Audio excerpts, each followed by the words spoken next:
എല്ലാ കുരുത്തക്കേടും ചേട്ടനുണ്ടെന്ന് തോന്നുന്നല്ലേ? അതെ, എല്ലാത്തിനുണ്ട്. അതെ. ഈ കാറിൽ പോകുമ്പോൾ ചിലവർ വളരെ മെലോഡിക് ആയിട്ട് പാട്ട് വെക്കും, ചിലവർ മറ്റേ മറ്റേ ഗില്ലിക്കകത്ത് ഇങ്ങനെ അതൊക്കെ ഉണ്ട്. ഏത് അത് വരുമ്പോൾ നമ്മുടെ സ്പീഡ് കൂടും. പിന്നെ പാട്ട് ഭയങ്കരമായിട്ട് നമ്മളെ ഇൻഫ്ലുവൻസ് ചെയ്യും. ഒരു മെലഡീസ് വെക്കുകയാണെങ്കിൽ പയ്യെ ഡ്രൈവിംഗ് ശ്രദ്ധിച്ചറിയാൻ പറ്റും. പയ്യെ ഡ്രൈവിംഗ് ഒന്ന് സ്ലോ ഡൗൺ ആവുന്നൊക്കെ കാണാം. അർജുൻ അൽവില്ലൊക്കെ വെച്ച് കഴിഞ്ഞാൽ ഞാൻ വച്ചിടുമ്പോ എന്റെ വൈഫ് പറയും ആ പാട്ട് വേണ്ട മാറ്റി എനിക്ക് പെട്ടെന്ന് എത്തണം എന്ന് പറയുമ്പോൾ ഞാൻ പറയും ചേട്ടാ എനിക്ക് പെട്ടെന്ന് എത്തണം, അപ്പൊ ഞാൻ ഈ പാട്ടിൽ ഞാൻ ചേഞ്ച് ചെയ്യും. അപ്പൊ അതിനനുസരിച്ച് പോകും. സ്പീഡ് നൈസായിട്ട് പാട്ട് മാറുമ്പോൾ അതിനനുസരിച്ച് സ്പീഡ് കൂടും. അത് ഫുഡ് ഹാബിറ്റ്സ് ഒക്കെ എങ്ങനെ ശരിക്കും? നോൺ അടങ്ങിയേ തീരുള്ളൂ, ഫിഷ് വേണം? ഇല്ല, അങ്ങനെയില്ല, നിർബന്ധമില്ല. ഫുഡ് ഇത് വേണം, അതുണ്ടെങ്കിലേ കഴിക്കൂ. ഒരു നേരം എന്തായാലും എനിക്ക് ഉച്ചക്ക് ചോറ് വേണം അങ്ങനെ എന്തെങ്കിലും? ചോറ് ഇഷ്ടമാണ്, അത് ഉച്ചയ്ക്ക് ചോറ് കഴിക്കും. പക്ഷെ കറികൾ അങ്ങനെ ഇന്നത് വേണം നിർബന്ധം. എനിക്ക് ഒരു കറി ഉണ്ടായി എല്ലാവരും പറഞ്ഞു കേൾക്കും, പല കറികൾ, പല സെറ്റ് ഓഫ് കറികളും ചോറൊക്കെ കഴിക്കാൻ ഓരോരുത്തർക്ക് ഇഷ്ടം. എനിക്ക് ചോറും ഒരു കറി ഉണ്ടെങ്കിൽ ഞാൻ ഓക്കെ. ഞാൻ ഒരു കറി എടുക്കത്തുള്ളൂ. എനിക്ക് അങ്ങനെ കഴിക്കാനേ പറ്റാറുള്ളൂ. എനിക്ക് എല്ലാം കൂടെ മിക്സ് ചെയ്താൽ എനിക്ക് കഴിക്കാൻ പറ്റില്ല. എല്ലാം കൂടെ കണ്ടാൽ ഞാൻ ഇങ്ങനെ എനിക്ക് വേണ്ടത് ഓരോ ഫംഗ്ഷനൊക്കെ മുമ്പ് എനിക്ക് മൊത്തത്തിൽ മടുക്കും. പക്ഷെ എനിക്ക് അമ്മ ഉണ്ടാക്കുമ്പോൾ ഞാൻ ഒറ്റ കറി മാത്രം സെപ്പറേറ്റ് എടുത്ത് ചോറ് കഴിക്കാൻ ഭയങ്കര ഇഷ്ടം. അങ്ങനത്തെ ബെഡ്റൂമിൽ കൊണ്ടുപോയിരുന്ന് കഴിക്കുക, ടിവിയുടെ മുന്നിൽ പോയിരുന്ന് കഴിക്കുക, അടുക്കളയിൽ ഇരുന്ന് കഴിക്കുക, ആ കൂട്ടത്തിലാണ്. ഒരിക്കലും നമ്മൾ ഡൈനിങ് ടേബിളിൽ ഇരുന്ന് കഴിക്കുന്നത് വളരെ അപൂർവമാണ്. അത് ഡൈനിങ് ടേബിളിൽ തന്നെ ഉണ്ടെന്ന് കഴിക്കും. അല്ല, ഡൈനിങ് ടേബിളും പിന്നെ സെറ്റിൽ ടി വി കാണുമ്പോൾ ഇരുന്ന് കഴിക്കും. ബെഡ്റൂമിലേക്ക് ഫുഡ് കൊണ്ടുപോകാൻ അങ്ങനെ സമ്മതിക്കാറില്ല. പറ്റുമായിരുന്നു, പക്ഷെ സമ്മതിക്കില്ല. നമുക്ക് അത് സെലിബ്രിറ്റിയാണ് പുറത്തുള്ള. ഈ വീട്ടിൽ ശരിക്കും പറഞ്ഞാൽ മോളാണ് അടിച്ച്. ഇപ്പം എന്തെങ്കിലും അറിയുമ്പോൾ ഒരു അടി കൈക്കിട്ടൊക്കെ കിട്ടിയിട്ടുണ്ടോ അമ്മയുടെ ഭാഗത്തുനിന്ന്? ഇപ്പൊ ഇല്ല, ഇപ്പൊ കുറെ നാളായിട്ട് അമ്മ നല്ലപോലെ അടിച്ച് വളർത്തി 3 പേരെ. ഞങ്ങള് 3 പേര് നല്ലപോലെ ആവശ്യത്തിന് വഴക്കും അതിന്റെയൊക്കെ ഒരു പാമ്പറിങ് ശരിക്കും അച്ഛനായിരിക്കും വല്ലപ്പോഴും അച്ഛൻ പാമ്പർ ചെയ്യും. ഞാൻ അച്ഛന്റെ ഉണ്ണിമോളാണ്, അപ്പം അത് അതിന്റെ ഇതുണ്ട്. പാമ്പറിങ് അമ്മയുണ്ട്, നന്നായിട്ട് കൊഞ്ചിക്കും, എല്ലാം ഉണ്ട്, മിക്സ്ഡ് ആണ് അവിടെ. എല്ലാം ഒന്നിനും ഒരു കുറവൊന്നുമില്ല. പക്ഷെ അടി കിട്ടണത് അടിയും തരും. അതിനും ഒരു അമ്മയുടെ പേര് ഗീത. ഗീത, ഓക്കെ. ഈ നമ്മൾ ടി വി കണ്ടുകൊണ്ട് ചോറിനെന്ന് പറഞ്ഞാൽ ചോദിച്ചാൽ നമ്മൾ ഈ എല്ലാ ഒട്ടുമിക്ക ആളുകളും ഈ ഉച്ചപ്പടങ്ങൾ എന്ന് പറയുന്ന ഒരു കൂട്ടം സിനിമകളുണ്ട്. ചിലപ്പോൾ ഒരു 90കളിലെ സിനിമകളായിരിക്കാം, അത് ദിലീപ് സിനിമകളായിരിക്കാം, ലാലേട്ടൻ, ജയറാമേട്ടൻ്റെ ഒക്കെ പടങ്ങളായിരിക്കാം. ആ കൂട്ടത്തിൽ തന്നെ പെടുന്ന ഒരു വ്യക്തിയാണ്. അയ്യോ, ഞാനും എൻ്റെ ചേട്ടനും ഞങ്ങള് കറക്റ്റാണ്. എനിക്ക് സിനിമ വേണം ഭക്ഷണം കഴിക്കുമ്പോൾ. എനിക്കും അതെ. ആ സിനിമ കാണുകയാണെങ്കിൽ നമുക്ക് ഭക്ഷണം കഴിക്കാൻ തോന്നും. വിശപ്പും കറക്റ്റ് ആയിരിക്കും. പഴയ സിനിമകൾ നമ്മൾ അറിയാതെ 90കളിലെ സിനിമ, ഇത് ദിലീപ് ഏട്ടൻ്റെ, ലാലേട്ടൻ, ജയറാമേട്ടൻ്റെ അവരുടെ സിനിമകൾ ഭയങ്കര ഇഷ്ടമാണ്. പിന്നെ ഈ ലേറ്റസ്റ്റ് ആയിട്ട് സി ഡി മൂസ് എന്നൊക്കെ പറയാം. പിന്നെ സി ഡി മൂസ് ഒക്കെ വെട്ടൊക്കെ ഒരു ലോഡ് ടൈം കണ്ടിട്ടുള്ള അതുപോലൊക്കെ ഒരു ക്യാരക്ടേഴ്സ് ചെയ്യണമെന്ന് ആഗ്രഹമില്ല ശരിക്കും. ശരിക്കും പറഞ്ഞാൽ അതിഥി രവി എന്ന് പറയുന്ന ആക്ട്രസിനെ ശരിക്കും മലയാള സിനിമയിലെ ടെക്നീഷ്യന്മാർ അത്രയും ഒരു കാലിബർ യൂസ് ചെയ്തിട്ടുണ്ടോ? അങ്ങനെ റോള് മീൻ 100% തൃപ്തിയാണോ കരിയറിലാണോന്ന് ചോദിച്ചാൽ ഹാപ്പിയാണ് ഞാൻ. തൃപ്തിയാണോ ചോദിച്ചാൽ എനിക്കറിയില്ല. അത് പിന്നെ ആരും ആവില്ല. നമുക്ക് ഓരോ കഥാപാത്രങ്ങൾ ഇനിയും ചെയ്യണം എന്ന് പറയില്ല. ഞാൻ ഹാപ്പിയാണ്, അതിന് കുറവില്ല. പക്ഷെ ഈ പറഞ്ഞ പോലെ തൃപ്തി, ഒരുപാട് നല്ല കഥാപാത്രങ്ങൾ ചെയ്യണം, അത് പോരണം കഴിഞ്ഞാൽ നമുക്ക് ഇനിയും ചെയ്യണം തന്നെയല്ലേ തോന്നുള്ളൂ. തൃപ്തി ഉണ്ടാവുന്ന ഒരു ആക്ടേഴ്സ് ഉണ്ടാവണമെന്നില്ല എനിക്ക് തോന്നുന്നു, ആരും ഉണ്ടാവില്ല.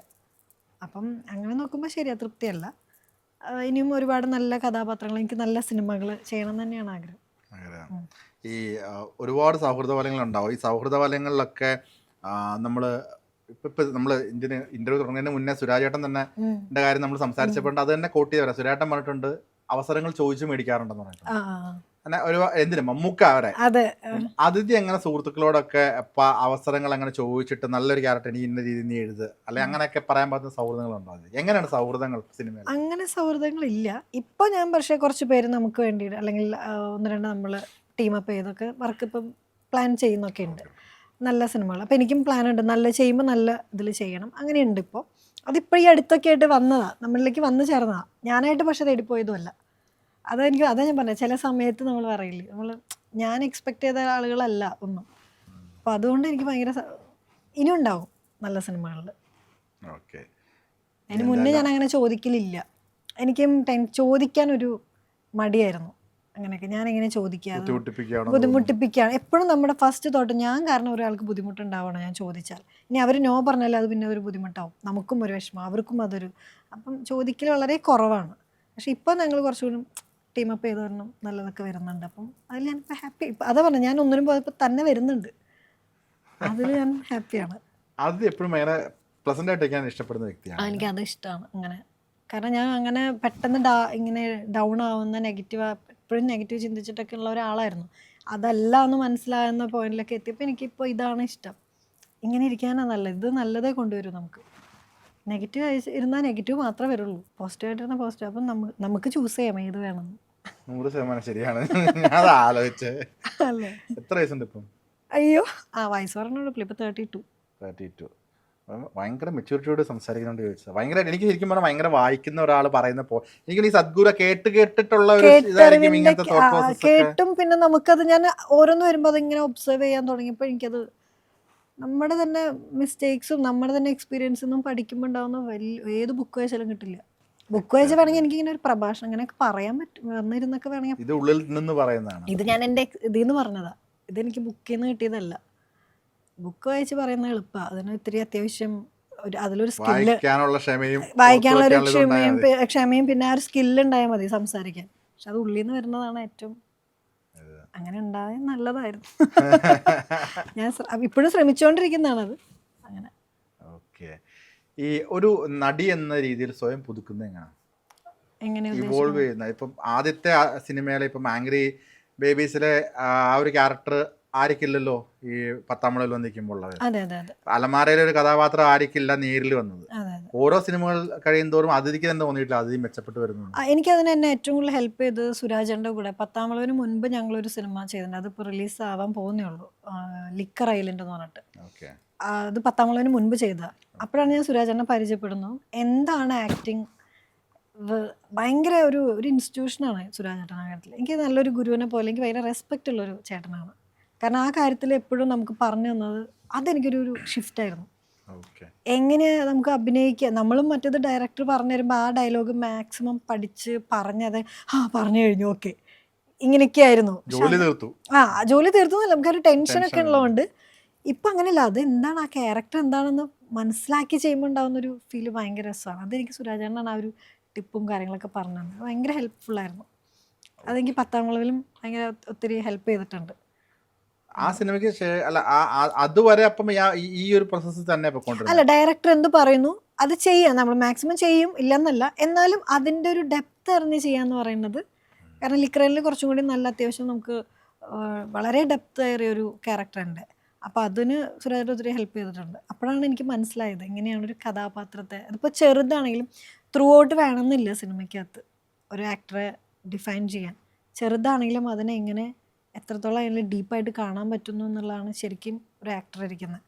അപ്പോൾ അതിനുശേഷം എനിക്കിഷ്ടമായി. എന്ത് റോളാണെങ്കിലും ഇതാണ് ഞാൻ ഇപ്പോൾ ചെയ്തുകൊണ്ടിരിക്കുന്നത്. എന്താണെങ്കിലും അതിൽ മാക്സിമം മാക്സിമം അതെന്താണ് ആ ക്യാരക്ടർ, അതിന് മുമ്പ് എന്തായിരിക്കും, എങ്ങനെയായിരിക്കും ആ ക്യാരക്ടർ പെരുമാറുക, അതൊക്കെ സുരാജേട്ടനാണ് എപ്പോഴും പറഞ്ഞിരിക്കുന്നത്. ഒരു ക്യാരക്ടർ വരുമ്പോൾ അവർക്കൊരു ബാക്ക് സ്റ്റോറി ഉണ്ടെന്ന് നമ്മൾ വെറുതെ ചിന്തിക്കണം എന്ന്. അതെനിക്കറിയില്ലായിരുന്നു.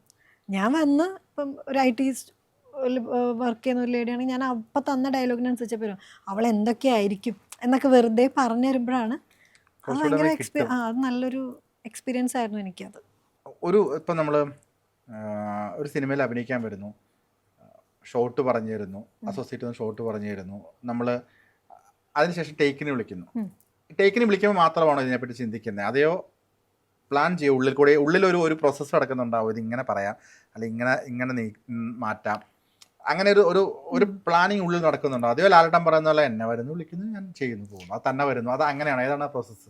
ഒത്തിരി ഇങ്ങനെ ഡീപ്പായിട്ടിരുന്ന് തലേദിവസം മുതലേ അതിനും പ്ലാൻ ചെയ്ത് അങ്ങനെയൊന്നുമില്ല. നമ്മൾ വന്നു കഴിഞ്ഞാൽ എനിക്ക് ഏറ്റവും കൂടുതൽ എന്നെ ഇഷ്ടപ്പെടുന്ന ആ ക്യാരക്ടർ, ഇപ്പം നമ്മൾ വന്ന് കോസ്റ്റ്യൂം മാറുമ്പോൾ തൊട്ട് എനിക്ക് ഭയങ്കര, അപ്പോഴാണ് എനിക്ക് ഫീൽ ചെയ്യാറ് കൂടുതലും ക്യാരക്ടറിലേക്കായി.